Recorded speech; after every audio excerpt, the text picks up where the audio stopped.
तो हम लोग को ये लगता है कि झारखंड जो राज्य बना नहीं बनना चाहिए था। बिहार है झारखंड से, उस समय का बिहार था। जैसे ही झारखंड अलग हुआ, किसी का तो विकास तो हुआ नहीं, झारखंड बल्कि और पीछे तरफ मुड़ते चला। गोविंद ठाकुर और आप देख रहे हैं जी टीवी भारत न्यूज़।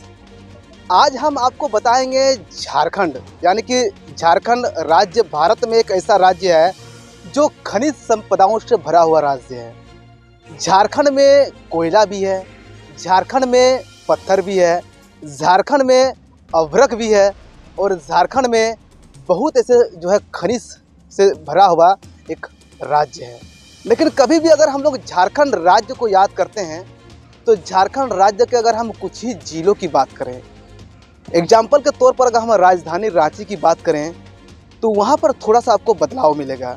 उसके अलावा अगर हम हजारीबाग की बात करें या फिर दुमका की बात करें या फिर धनबाद की बात करें तो कुछ कुछ ज़िलों में जो थोड़ा सा पहले की तुलना में झारखंड डेवलप हुआ है।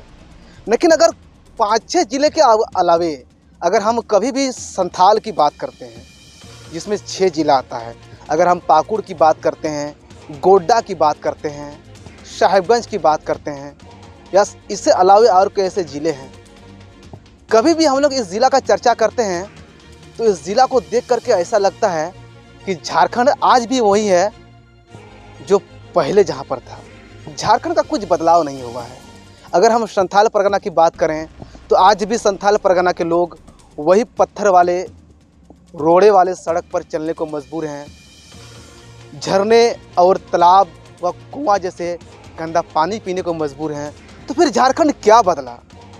अक्सर हम लोग जो है बड़े बड़े नेताओं के जो है मंचों से बड़े बड़े डांका मारते हुए देखते हैं कि हमने झारखंड को लिए इतना किया, हमने झारखंड का लिए इतना विकास किया, हमारा जन कल्याणकारी योजना चल रहा है।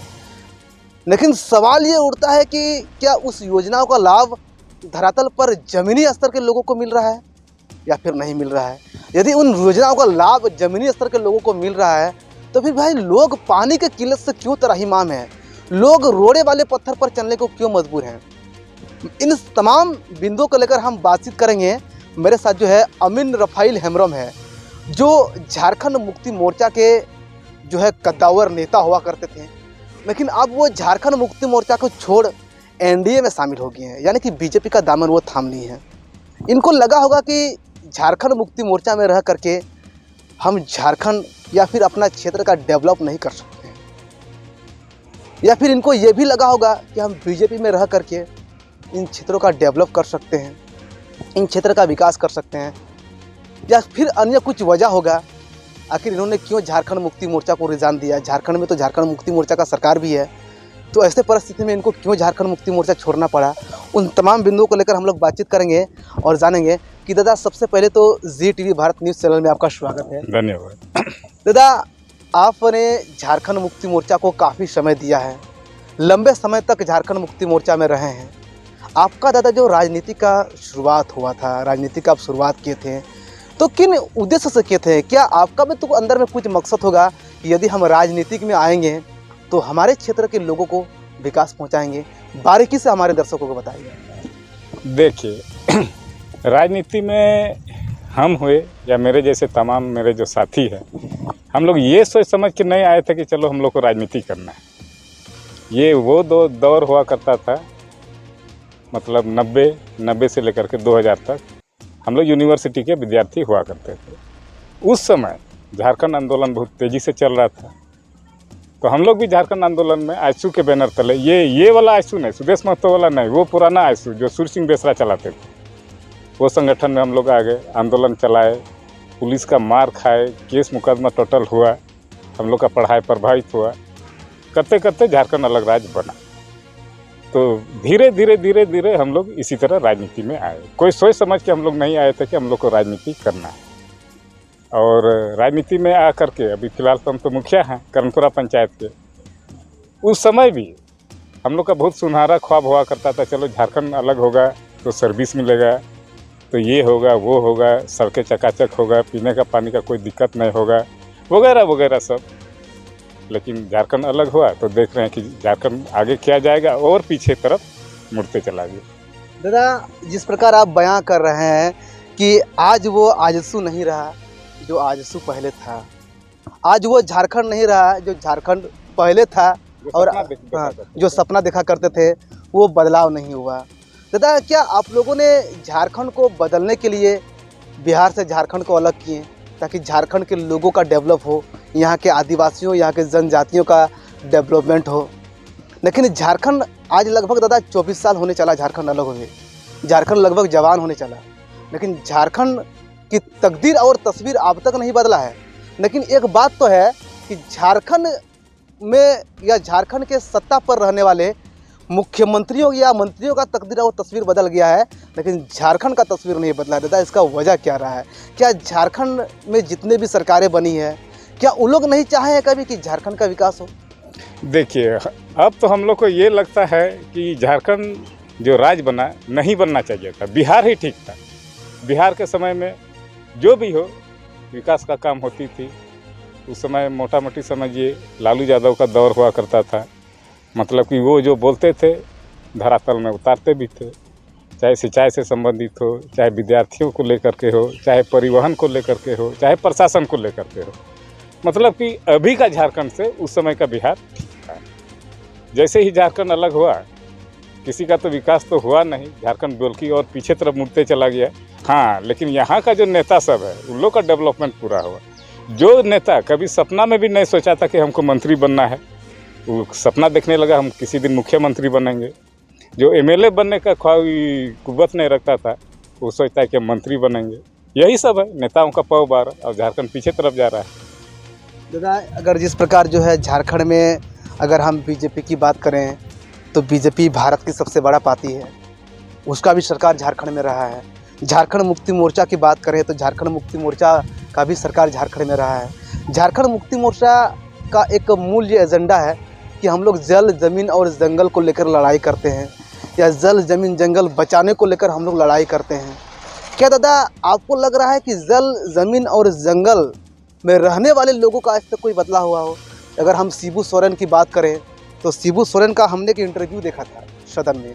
उन्होंने कहा था कि अगर झारखंड अलग होगा तो झारखंड के आदिवासियों का एक अलग पहचान मिलेगा, झारखंड के लोगों का एक जो है अलग विकास का लाभ मिलेगा, झारखंड का एक अलग राज्य होगा, यहाँ के लोग अच्छा से पढ़ेंगे लिखेंगे, यहाँ पर कानून बनेगा अलग से जिससे वह नौकरी मिलेगा। तो क्या दादा, शिबू सोरेन का वो सपना अब कितना संवारते हुए देख रहे हैं झारखंड में?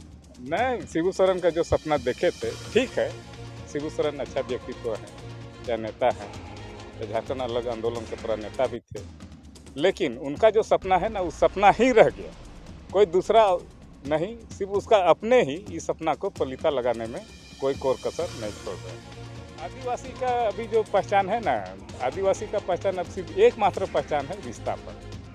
जहाँ तक जल, जंगल, जमीन का बात है, झारखंड मुक्ति मोर्चा दावा करती है। तो देखिए साहिबगंज जिला में क्या हो रहा है जी, जल, जंगल, जमीन का।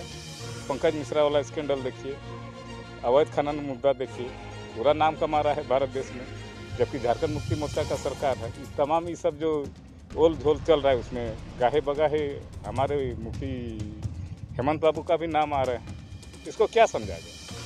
झारखंड मुक्ति मोर्चा का जो जल, जंगल और ज़मीन का जो आंदोलन अभी भी जो दावा करता है ना, नहीं, गलत दावा कर रहा है। जल, जंगल और ज़मीन पुराना, जिस समय नया नया झारखंड मुक्ति मोर्चा बना था, जिस समय शिबू सोरेन महासचिव हुआ करते थे, विनोद बिहारी महतो थे, ए.के. राय थे, ये वो दौर था जब जल, जंगल, ज़मीन का आंदोलन चला था। अब वो दौर नहीं, ये सब जल, जंगल, ज़मीन सब बेचो, यही चला रहा है झारखंड मुक्ति मोर्चा। साहेबगंज उसका एकमात्र उदाहरण है।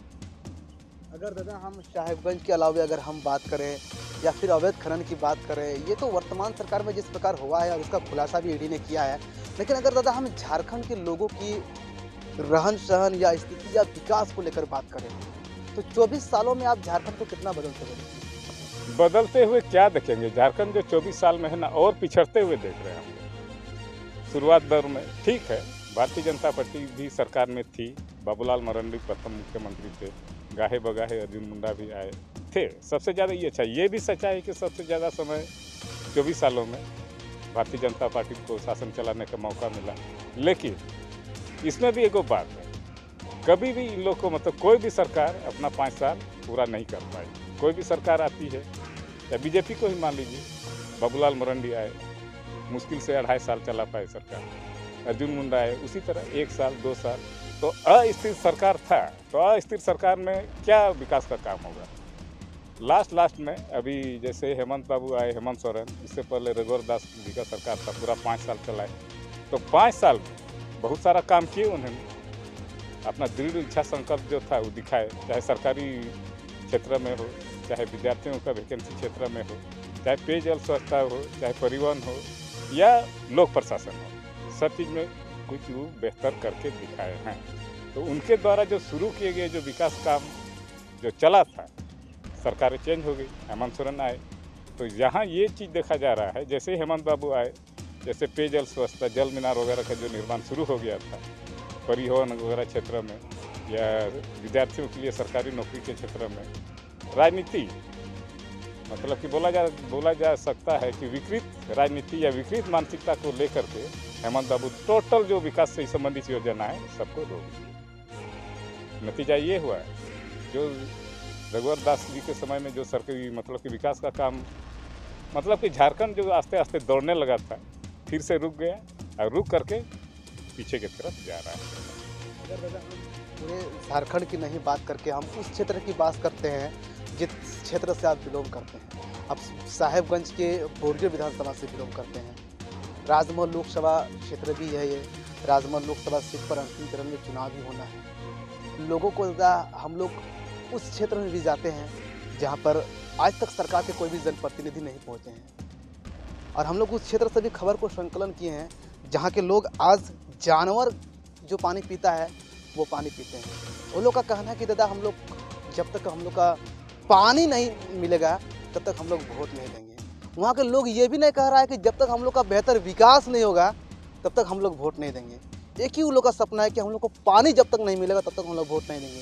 कि क्या दादा झारखंड राज्य इसीलिए अलग हुआ था ताकि 24 सालों में यहाँ के लोग बोले कि हमको पानी नहीं मिलेगा तो हम वोट नहीं देंगे। देखिए ये बहुत ही मतलब कि क्या बोला जा सकता है कि मतलब बुरा स्थिति ये राजमहल लोकसभा क्षेत्र के लिए, ये साहेबगंज जिले के लिए ये बहुत बुरा स्थिति। पीने का पानी के लिए तरसना ये एक क्या बोला जा सकता है।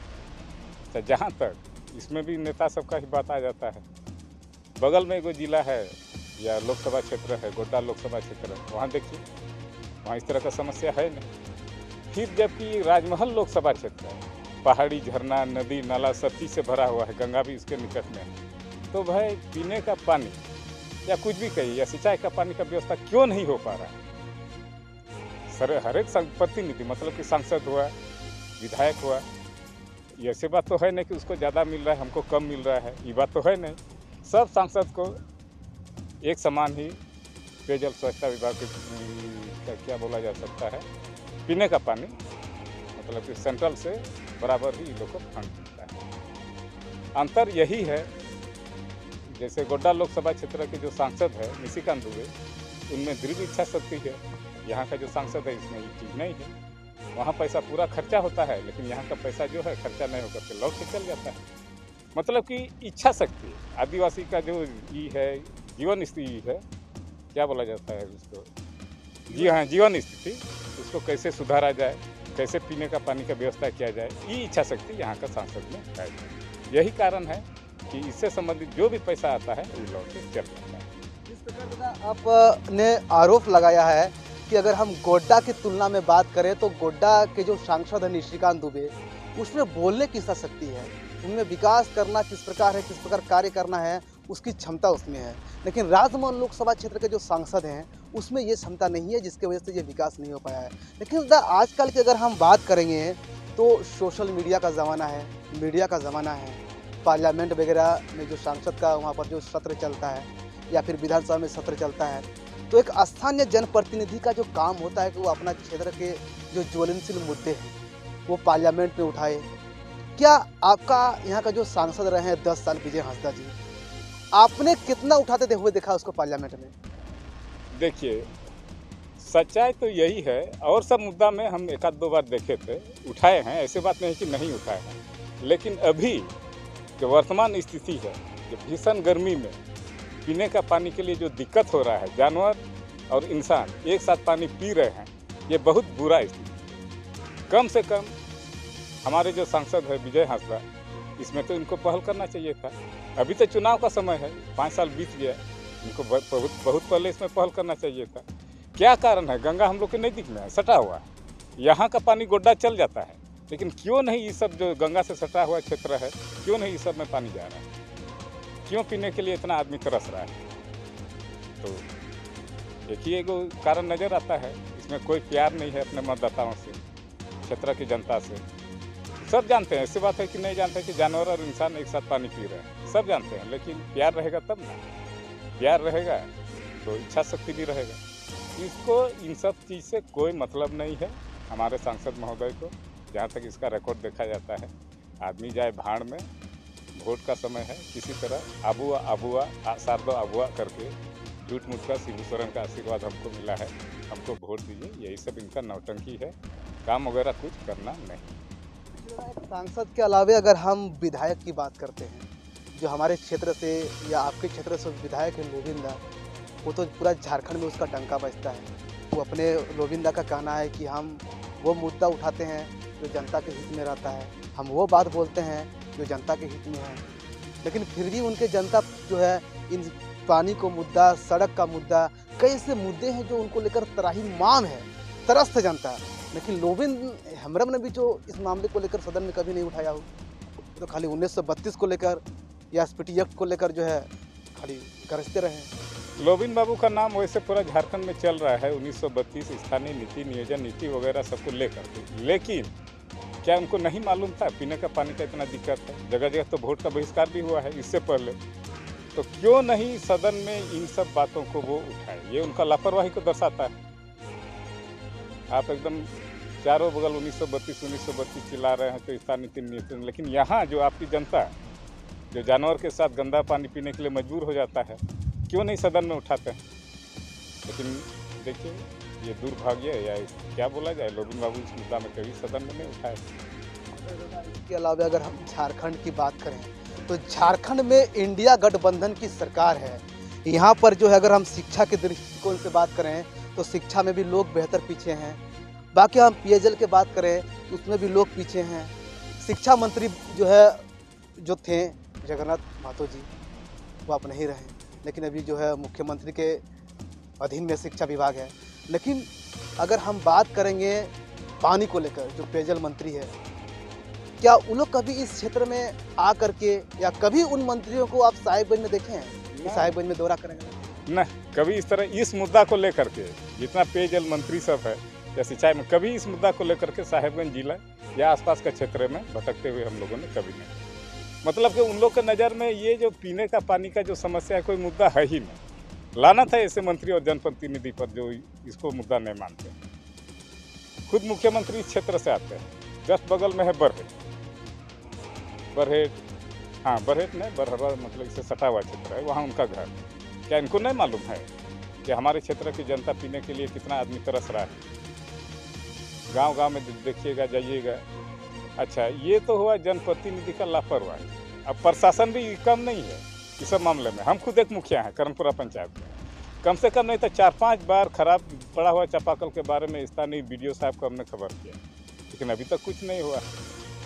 पर जनप्रतिनिधि तो वैसे ही है, अब प्रशासन भी वैसे ही है। अब जो पैसा जो आया है पीने का पानी व्यवस्था वगैरह के लिए, जल मीनार बनाने के, वैसे के वैसे पड़ा हुआ है। और अभी जैसा स्थिति है देखिएगा, सब एकदम छोटा बड़ा, ये पार्टी वो पार्टी, वही सब कर रहा है।